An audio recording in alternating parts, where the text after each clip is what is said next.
This is the teaching resource for module PN4036, and we are looking at the locus of a point, and in this video we are looking at point 0 as the locus. So to start off, we have a model here. We have a little cardboard model that sits on the circle, and what we're going to do is see what happens when the model rolls. So you go to point 1 and we can see 0 is here. We roll it over to point 2, 0 is now up here. Now we go to point 3, 0 is gone horizontal. Our circle is divided into 30-60 degrees, which is important, and these are the center lines for each rotation. And how we find the width of these is from one point to another on the circle. So from 1 to 2, then you mark that down, and that is the length of each spacing here.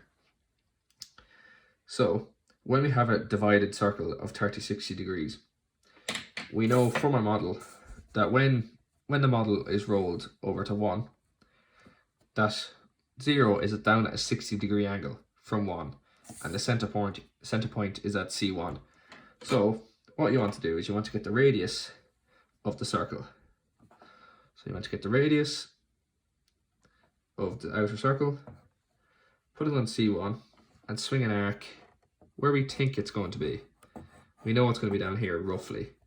So we've got a small arc drawn, and now we take our 60-degree angle, draw a line from C1 down to the arc, and where they meet is point 0, but when the center point is at 1. So we're going to repeat the same process. So we've already got the radius to the circle, already got the radius here, and we're going to swing it from 2. It's going to be roughly 30 degrees here, because 60, 30 horizontal.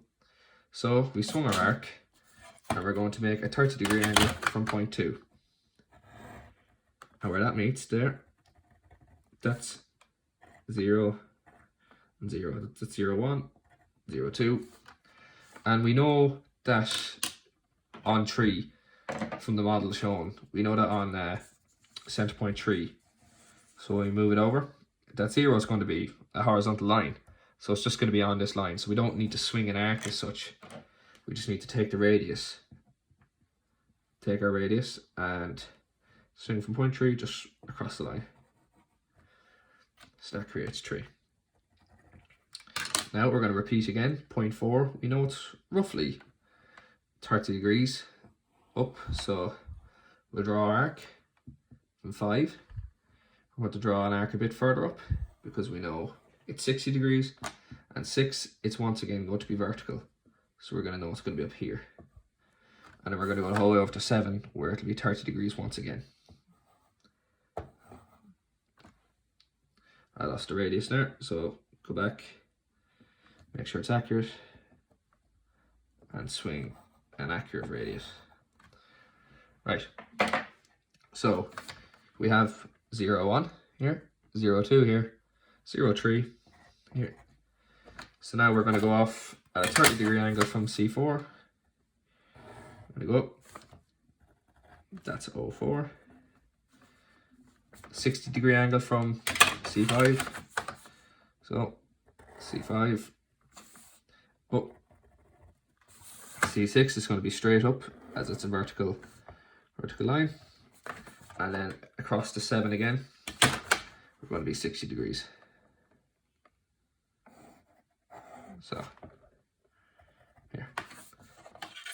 So, we've got our points, and that is the locus of the circle. And we see if we swing our points, do we swing it to 1? And 0, 1 is where 0 is here. To 2, 0, 2 matches up. 3, 0, 3 matches up. It's right underneath there. 0, 4 up. It's up with 0. 0, 5 is accurate as well. 6 vertical straight up, and 0, 7. You can see 0, 7 when you get that part straight up is accurate as well. So what we want to do is join all those points. So Just a quick line drawn across.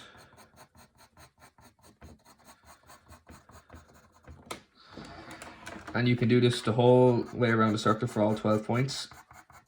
And 0 will end up over here somewhere. So what we know is when we rotate the circle as such, as shown on the model, when we rotate the circle, that all the points move, and you can plot the locus of any point using a model or with the same method. So if we wanted to plot point 7 as such, you spin to 1 and point 7 is up here, and you spin to 2, 7 is there, 3 and 7 is there. So it repeats over and over.